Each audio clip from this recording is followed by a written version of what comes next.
Oke, kita mulai ya. Bismillahirrahmanirrahim. Assalamualaikum warahmatullahi wabarakatuh.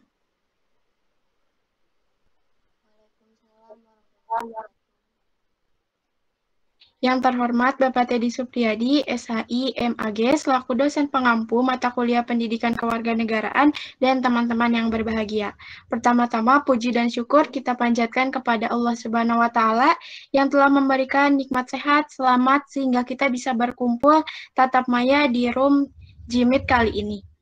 Tak lupa sholawat serta salam tercurah limpah pada junjungan kita Nabi Muhammad SAW. Dalam acara presentasi kali ini, kita akan membahas mengenai negara dan konstitusi. Sebelumnya, izinkan saya untuk memperkenalkan anggota tim penyaji dari kelas T.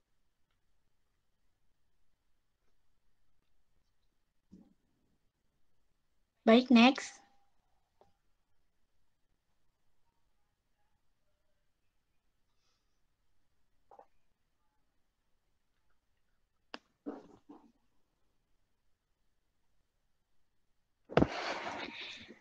Yang pertama ada Anissa Nurhayati dengan nomor DIM 210572781. Yang kedua ada Anissa Anindya. Yang ketiga ada Vera Hagitasari. Yang keempat itu ada Siti Nurhayati. Yang kelima itu ada Ira Karomah. Lalu selanjutnya saya akan memperkenalkan anggota tim pembahas dari kelas C. Yang pertama ada Nur Septiani Duyanti, yang kedua ada Selma Febrianti, lalu yang ketiga saya sendiri nanti Veronica sebagai moderator, lalu yang keempat ada Rafika Nur Azizah, yang kelima ada Ajeng Regita, dan yang keenam ada Deng Nitalia. Selanjutnya, adapun topik pembahasan yang kami akan bahas yaitu yang pertama ada pengertian, di sini menjelaskan pengertian negara dan konstitusi. Lalu yang kedua itu ada negara, menjelaskan sifat-sifat negara dan unsur pembentukan negara. Lalu yang ketiga itu ada konstitusi, menjelaskan materi mengenai konstitusi. Lalu yang keempat itu ada kesimpulan. Nah, baik, sekarang saya akan memaparkan rangkaian acara presentasi saat ini, antara lain yang pertama pembukaan, yang kedua pemaparan atau penyajian materi, lalu yang ketiga ada tanggapan, dan yang keempat ada penutup. Baik, kita masuk ke acara yang pertama, yaitu pembukaan. Mari kita bersama-sama membuka acara presentasi kali ini dengan mengucapkan Bismillahirrahmanirrahim. Acara yang selanjutnya yaitu pemaparan atau penyajian materi dari tim penyaji. Kepada rekan saya, Anissa Nurhayati, sebagai pemateri pertama, saya persilahkan. Baik, terima kasih kepada moderator yang telah memberikan saya kesempatan untuk memaparkan presentasi kali ini. Materi yang saya akan paparkan yaitu mengenai pengertian negara dan konstitusi. Next. Apa itu negara? Negara yaitu suatu organisasi dari sekelompok atau beberapa kelompok manusia secara bersama-sama mendiami suatu wilayah tertentu dan mengakui adanya satu pemerintahan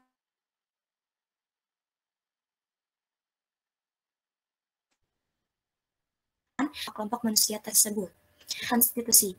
Konstitusi adalah seperangkat aturan yang mengatur dan membentuk organ-organ pemerintahan termasuk wewenang yang dimilikinya, serta dasar-dasar negara, sebuah hukum yang dijadikan dasar oleh suatu negara, terutama dimulai dari pendirian negara tersebut. Konstitusi ini bersifat dinamis, artinya dapat diubah sesuai kebutuhan dan sesuai dengan peraturan yang berlaku di negara tersebut. Mungkin sekian yang dapat saya sampaikan pada materi ini. Selanjutnya akan dipaparkan oleh rekan saya, yaitu Saudari Vera. Saya persilakan. Terima kasih. Terima kasih kepada rekan saya yang telah memberi kesempatan saya untuk memaparkan materi selanjutnya. Materi selanjutnya yaitu negara. Nah, di dalam negara ada sifat-sifat negara dan unsur-unsur pembentukan negara. Nah, sifat-sifat negara yang pertama ada sifat memaksa, artinya semua peraturan perundangan yang berlaku diharapkan akan ditaati sehingga keamanan dan ketertiban negara pun akan tercapai. Untuk mencapai hal tersebut, negara dilengkapi kekuatan fisik secara legal seperti adanya polisi, tentara, dan alat hukum lainnya. Dan yang kedua ada sifat monopoli, Artinya, negara berhak menentukan tujuan bersama masyarakat, menentukan mana yang boleh dan tidak boleh, mana yang baik dan bertentangan dengan tujuan negara dan masyarakat. Yang ketiga, ada sikap mencakup semua. Artinya, segala peraturan perundangan yang berlaku adalah untuk semua orang, semua warga negara tanpa terkecuali. Nah, yang kedua, ada unsur-unsur pembentukan negara. Berdasarkan Konvensi Montevideo Uruguay tahun 1933 menyatakan suatu negara harus memiliki 4 unsur, yaitu 3 unsur konstitusi, di dalamnya unsur yang harus ada ketika negara berdiri, yaitu terdiri dari penghuni, di dalam penghuni itu ada rakyat, penduduk, dan warga negara, wilayah dan kekuasaan tertinggi, penguasaan yang berdaulat. Di samping itu ada satu unsur deklaratif yaitu pengakuan dari negara lain. Dan adapun rakyat suatu negara, wilayah, pemerintahan yang berdaulat. Sekian pemaparan dari saya, selanjutnya akan dipaparkan materi selanjutnya akan dipaparkan oleh rekan saya. Baik, terima kasih kepada rekan saya yang telah memberi saya kesempatan untuk memaparkan materi selanjutnya. Materi selanjutnya mengenai konstitusi.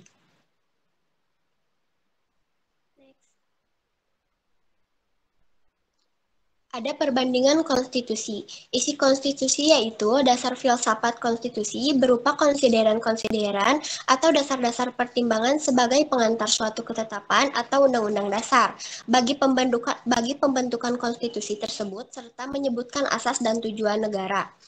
Ada diktum konstitusi, yaitu perimbangan kedudukan antara yang memerintah dengan diperintah, pembagian kekuasaan antara berbagai lembaga negara, peran dan pengaruhnya bagi stabilitas dan dinamika bagi pemerintahan dan bagi tata kepentingan umum, tujuan negara dilaksanakan oleh lembaga negara, jaminan hak asasi manusia, kebebasan dasar, kelangsungan dan perkembangan hidup, serta pertanggungjawaban pemerintahan.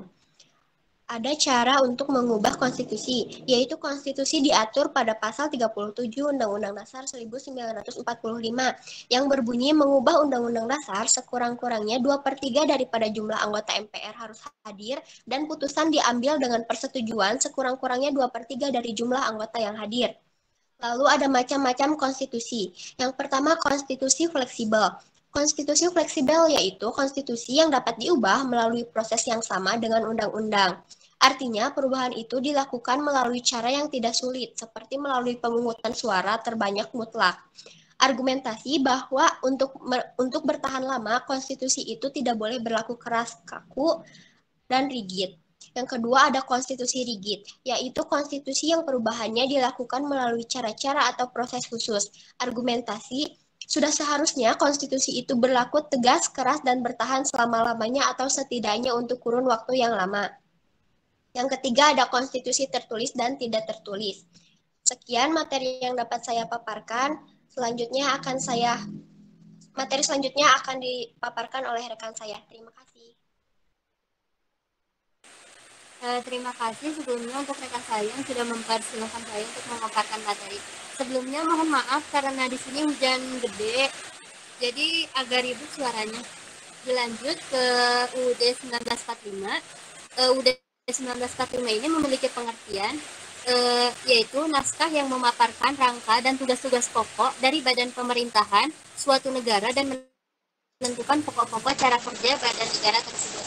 Nah, sifat UUD sendiri ini yaitu fleksibel atau rigid. Dilihat dari cara perubahannya dan mudah tidaknya mengikuti perkembangan zaman. Nah, sebelum adanya perubahan, kedudukan UUD bagi negara yaitu perannya yang sangat penting bagi kehidupan bangsa Indonesia karena dinyatakan sebagai hukum dari segala sumber hukum. Sehingga setiap peraturan di bawah ini harus dilandaskan dan bersumberkan UUD 45 serta berperan pula sebagai alat kontrol bagi suatu produk hukum di bawahnya dan mempunyai kekuatan hukum yang mengikat. Kemudian ada dinamika pelaksanaan UUD 45. Ada periode 45 sampai 49 itu berlaku UUD 45. Periode 49 sampai 50 itu berlaku konstitusi RIS. Konstitusi RIS itu konstitusi Republik Indonesia Serikat. Kemudian ada periode 1950 sampai 59 itu berlaku UUDS atau Undang-Undang Sementara. Tahun 59 sampai 99 itu berlaku UUD 45. Untuk tahun 99 sampai dengan sekarang itu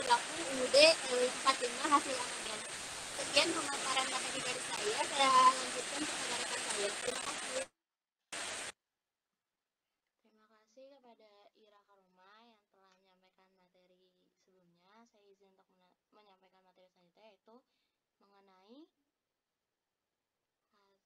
hasil amandemen. Dari pengertian hasil amandemen sendiri, yaitu amandemen berasal dari bahasa Inggris, yaitu amandemen yang artinya perubahan atau mengubah. Dan menurut Sri Somantri, amandemen Undang-Undang Dasar tidak hanya mengandung arti menambah, mengurangi, atau mengubah kata serta istilah maupun kalimat dalam Undang-Undang Dasar, melainkan juga membuat isi Undang-Undang Dasar menjadi lain melalui penafsiran. Amandemen ini terjadi 4 kali perubahan, yaitu yang pertama SUMPR yang terjadi pada tanggal 12 sampai 19 Oktober 1999. Yang kedua yaitu ada sidang tahunan MPR ditetapkan pada tanggal 18 Agustus tahun 2000. Yang ketiga yaitu ada STMPR pada tanggal 9 November 2001, dan yang terakhir itu ada STMPR pada tanggal 10 Agustus 2002. Pada keempat perubahan ini menghasilkan perubahan baik dari segi redaksi, kontennya maupun maknanya. Perubahan-perubahan tersebut juga ada berupa pengurangan, penambahan, penghapusan, dan ada undang-undang yang baru. Lalu selanjutnya yaitu ada sistem pemerintahan negara. Sistem pemerintahan negara itu dibagi menjadi 6. Yang pertama itu ada negara Indonesia adalah negara hukum. Itu terdapat pada pasal 1 ayat 3 yang prinsip ini mengandung makna bahwa negara, pemerintahan, dan lembaga-lembaga lain dalam melaksanakan tindakan apapun harus dilandasi oleh hukum dan dipertanggungjawabkan secara hukum pula. Lalu yang kedua ada kekuatan berada di tangan rakyat. Itu terdapat pada pasal 1 ayat 2. Prinsip ini mengandung makna bahwa sesungguhnya yang memiliki kedaulatan di negeri ini adalah rakyat. Hal itu dibuktikan dan dilibatkannya rakyat dalam pemilihan presiden dan juga wapres. Lalu yang ketiga itu ada pemerintahan berdasar atas sistem konstitusi atau hukum dasar. Prinsip ini mengandung arti bahwa penyelenggaraan pemerintahan selalu berlandaskan sistem konstitusional. Dengan demikian, kekuasaan aparatur negara dan pemerintahan harus bersumber pada Undang-Undang Dasar dan peraturan perundang-undangan lain yang berlaku. Lalu yang keempat ada presiden sebagai pemegang kekuasaan pemerintahan. Prinsip ini mengatakan bahwa presiden adalah pimpinan eksekutif, namun dalam menjalankan tugasnya tidak absolut, melainkan diatur oleh Undang-Undang Dasar dan peraturan perundang-undangan yang berlaku dalam menjalankan tugasnya. Presiden juga dibantu oleh wakil presiden. Yang kelima yaitu ada presiden tidak bertanggung jawab kepada DPR. Prinsip ini menandai bahwa sistem pemerintahan Indonesia adalah sistem presidensial, di mana presiden tidak bertanggung jawab kepada DPR melainkan MPR, dan sebaliknya DPR tidak diberhentikan oleh presiden. Lalu yang keenam ada menteri negara adalah pembantu presiden. Melainkan hal ini dapat dipahami karena menteri diangkat dan diberhentikan oleh presiden. Meskipun presiden berhak memberhentikan para menterinya, namun presiden tidak dapat semena-mena memberhentikan menterinya. Diperlukan alasan yang jelas dan juga pertimbangan yang seksama. Sekian pematerian dari saya kembalikan kepada moderator.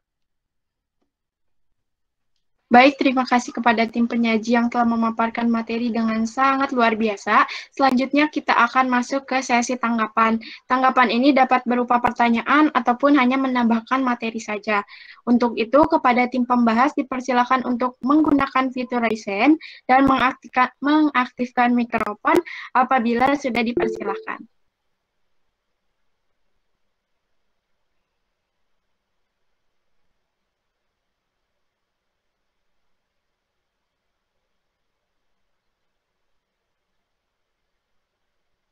Oke, sudah banyak yang raise hand. Yang pertama, langsung saja kita ke tim pembahas. Yang pertama yaitu ada Ajeng Regita. Dipersilakan untuk memberikan tanggapan baik berupa pertanyaan ataupun menambahkan materi. Dipersilakan. Sebelumnya, terima kasih kepada moderator karena telah mengizinkan saya untuk bertanya. Pertanyaannya, apa sih kedudukan konstitusi di dalam suatu negara? Terima kasih. Ya, baik. Terima kasih atas pertanyaannya. Jadi, untuk pertanyaan akan saya tampung terlebih dahulu. Langsung saja ke penanya yang kedua. Yang kedua yaitu kepada Selma, dipersilahkan. Baik, sebelumnya saya ucapkan terima kasih kepada moderator yang telah memberikan kesempatan kepada saya untuk mengajukan pertanyaan kepada tim penyaji. Tadi kan sudah dibahas oleh tim penyaji mengenai negara dan konstitusi. Nah, pertanyaan saya adalah, menurut kalian sendiri nih, sebenarnya apa sih hubungan antara negara dan konstitusi itu sendiri? Baik, terima kasih Salma atas pertanyaannya. Kita lanjut ke tim pembahasan yang ketiga, yaitu kepada Nur Septiani, dipersilakan. Terima kasih kepada moderator yang telah mempersilahkan saya. Di sini saya akan memberikan pertanyaan kepada kelompok penyaji. Pertanyaan saya, bagaimana caranya agar konstitusi di sebuah negara dapat tetap kokoh dan dapat dijalankan? Lalu bagaimana jika seandainya sebuah negara tidak memiliki konstitusi? Apa yang akan terjadi? Terima kasih. Baik. Terima kasih kepada Nur Septiani yang telah memberikan pertanyaan. Sembari menunggu tim penyaji untuk menyiapkan jawabannya, kita lanjut ke yang memberi tanggapan selanjutnya, yaitu kepada Neng Nitalia, dipersilakan. Baik, terima kasih kepada moderator yang telah memberi kesempatan kepada saya untuk memberikan tanggapan dari kelompok penyaji. Di sini kan sudah dibahas tentang negara. Nah, di sini saya akan menambahkan sedikit materi tentang fungsi negara. Secara umum, fungsi negara adalah melaksanakan penertiban, mengusahakan kesejahteraan, pertahanan, dan menegakkan keadilan. Adapun fungsi negara menurut para ahli adalah yang pertama, fungsi esensial adalah fungsi yang diperlukan demi kelanjutan negara. Yang kedua, fungsi jasa, yaitu aktivitas yang mungkin tidak akan ada jika tidak diselenggarakan, seperti pemeliharaan fakir miskin, pembangunan jalan, dan sebagainya. Yang ketiga, fungsi perniagaan adalah tujuan memperoleh keuntungan, contohnya fungsi jaminan sosial, pencegahan pengangguran, dan lain-lain. Mungkin itu saja yang bisa saya sampaikan. Terima kasih. Wassalamualaikum warahmatullahi wabarakatuh. Baik, terima kasih kepada Neng Nitalia yang telah memberikan tambahan materi. Lalu selanjutnya kepada Rafika, dipersilakan. Baik, terima kasih.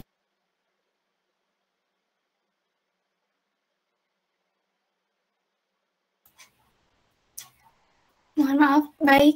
Terima kasih kepada moderator yang telah memberikan kesempatannya kepada saya.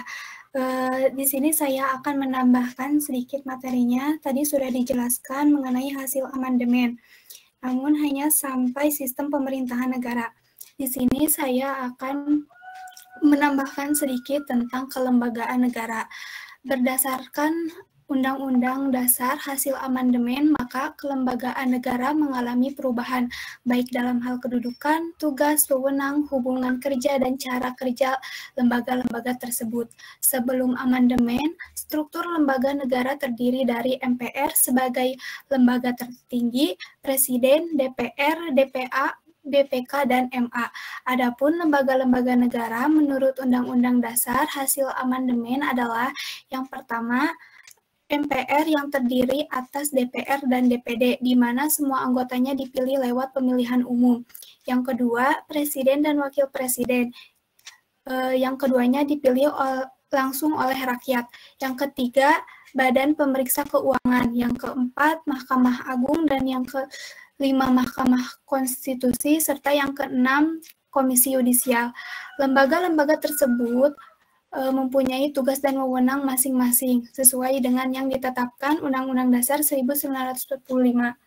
Adapun tugas dan wewenang masing-masing lembaga secara garis besar adalah sebagai berikut. Yang pertama, Majelis Permusyawaratan Rakyat atau MPR. Tugas dan wewenang MPR adalah 1. Mengubah dan menetapkan Undang-Undang Dasar Negara Republik Indonesia. Yang kedua, melantik Presiden dan Wakil Presiden. Yang ketiga, memberhentikan Presiden dan Wakil Presiden. Di samping sebagai bagian dari MPR, DPR juga memiliki tugas dan wewenang sendiri. Di antaranya, 1. Membentuk undang-undang, 2. Melakukan pengawasan terhadap pemerintah, 3. Menentukan APBN. Dewan Perwakilan Daerah mempunyai kewenangan 1. Mengajukan rencana undang-undang kepada DPR serta ikut membahas tentang otonomi daerah, hubungan pusat dan daerah, pembentukan dan pemerataan, serta penggabungan daerah, pengelolaan sumber daya alam dan ekonomi daerah, perimbangan keuangan antara pusat dan daerah. Yang kedua, memberikan pertimbangan kepada DPR tentang rencana undang-undang APBN, rencana undang-undang pajak, rencana undang-undang pendidikan, dan rencana undang-undang agama. Yang kedua, Presiden dan Wakil Presiden. Mulai periode 2004, Presiden dan Wakil Presiden dipilih secara langsung oleh rakyat.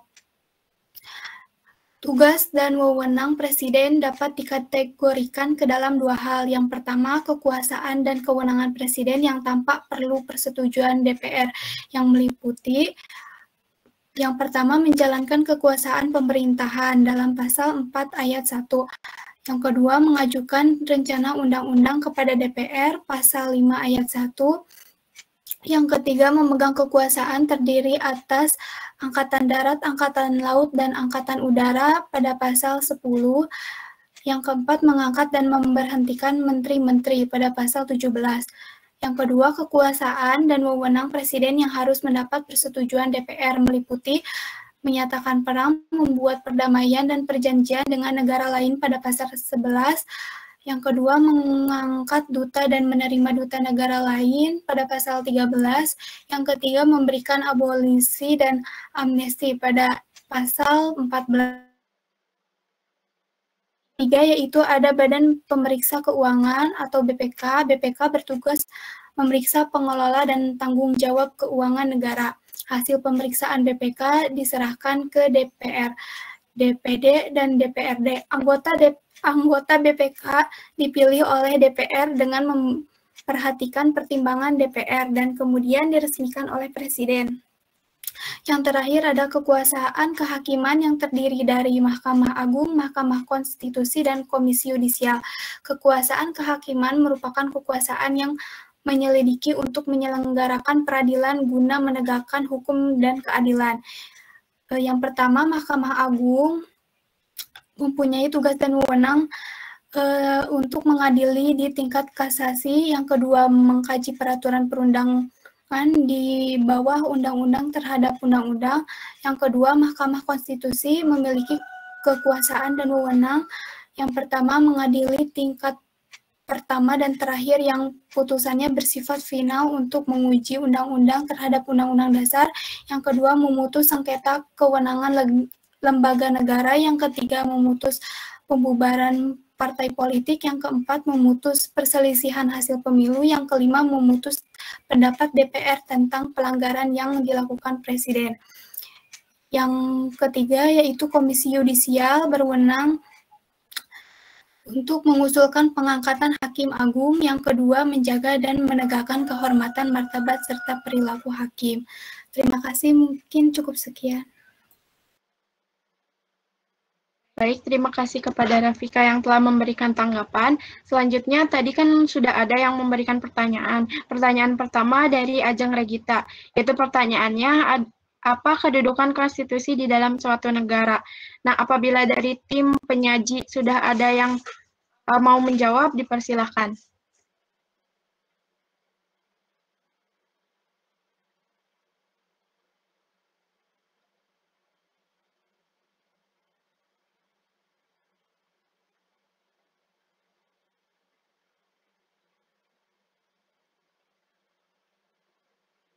Moderator izin masuk. Ya, boleh. Izin menjawab pertanyaan dari Ajeng. Ya, pertanyaannya itu apa kedudukan konstitusi di dalam suatu negara? Apa betul? Menurut saya, konstitusi bermakna sebagai hukum tertinggi yang diberlakukan dalam suatu negara. Maka dapat dikatakan bahwa konstitusi memiliki kedudukan tertinggi di atas semua peraturan negara tersebut. dan konstitusi juga, dan konstitusi negara Indonesia sendiri adalah Undang-Undang Dasar 1945. Itu jawabannya. Terima kasih moderator. Baik, terima kasih Anissa atas jawabannya. Kepada Ajeng Regita, apakah sudah terjawab pertanyaannya? Sudah terjawab moderator, terima kasih. Ya, baik. Selanjutnya ke pertanyaan yang kedua, yaitu dari Selma Febrianti. Nah, pertanyaannya itu, apa benang merah antara hubungan negara dan konstitusi? Kepada tim penyaji, apakah sudah ada yang mau menjawab? Dipersilakan. Moderator izin menjawab. Ya, boleh. Pertanyaannya kan, apakah benang merah dari negara dan konstitusi? Apakah benar? Ya, benar. Nah, menurut saya, hubungan dari konstitusi dengan negara itu sangat erat. Negara dalam hal ini, pemerintah tidak dapat melaksanakan kekuasaan tanpa konstitusi. Demikian sebaliknya, konstitusi tidak akan lahir tanpa adanya negara. Akan tetapi, kelahiran sebuah konstitusi adalah kehendak dari rakyat. Sebab rakyatlah yang memiliki kedaulatan atas negara konstitusi itu sendiri. Dan konstitusi adalah hukum tertinggi yang membimbing dan membatasi pelaksanaan kekuasaan oleh pejabat pemerintah. Oleh karena itu, para pejabat tidak dapat bertindak sewenang-wenang ketika membuat dan menegakkan keputusan publik. Pejabat publik tidak bisa begitu saja melakukan apa yang mereka mau. Mungkin itu jawaban dari saya. Baik, terima kasih Sarah atas jawabannya. Kepada Selma, apakah pertanyaannya sudah terjawab? Sudah terjawab moderator dan sangat jelas sekali. Terima kasih. Ya, selanjutnya ke pertanyaan yang ketiga, yaitu dari Nur Septiani. Pertanyaannya, bagaimana cara agar konstitusi di sebuah negara tetap kokoh dan dapat dijalankan? Lalu bagaimana jika seandainya sebuah negara tidak memiliki konstitusi, apa yang terjadi? Untuk tim penyaji, dipersilakan apabila ada yang ingin menjawab. Moderator izin masuk. Ya, boleh. Izin menjawab. Mohon maaf, mohon maaf, kami juga dengar ya. Izin menjawab pertanyaan dari Nur. Bagaimana caranya agar konstitusi negara tetap kokoh dan dapat dijalankan? Lalu bagaimana jika seandainya sebuah negara ini tidak memiliki konstitusi apa saja? Jawabannya tidak memiliki dasar dan tidak memiliki aturan tentunya apabila tidak atau lanjut masyarakat untuk berbuat sesuai egoisme masing-masing. Nah, konstitusi ini penting adanya karena berfungsi sebagai mata angin di sebuah negara. Akan kemana tujuan akan dibawa kemana gitu sebuah negara itu dengan jelas. Nah, adanya konstitusi kemungkinan tercapai sebuah tujuan negara itu sangat kecil karena tidak tercipta sebuah persepsi yang sama antara individu dengan negara. Indonesia ini sudah memiliki konstitusi yang jelas dengan demikian sebagai warga negara menjalankan dan menjaga hal tersebut. Jika ada sesuatu yang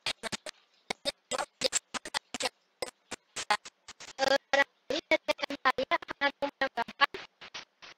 Terima kasih. Jelas ya? Izin masuk moderator. Ya. Dari Ya, boleh. baik, perkembangannya setiap negara pasti mempunyai fondasi atau pilar kesadaran negara. Begitupun negara Indonesia. Negara Indonesia mempunyai pilar yang kehidupan berbangsa dan bernegara. Tidak hanya satu, tapi 4 pilar. Konsep ini digagas oleh Kemas. Beliau menggagas konsep ini mengingat 4 pilar ini tidak mutlak atau tidak bisa dipisahkan dalam menjaga dan membangun keutuhan bangsa. Seperti halnya sebuah bangunan di mana untuk membuat bangunan ini diperlukan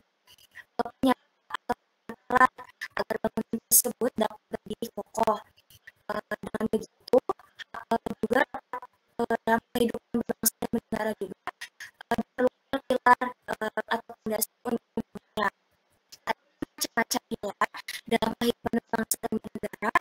Yang pertama ada Pancasila, ada Undang-Undang Dasar Negara Republik Indonesia tahun 1945, yang ketiga ada Bhinneka Tunggal Ika, yang keempat ada RI.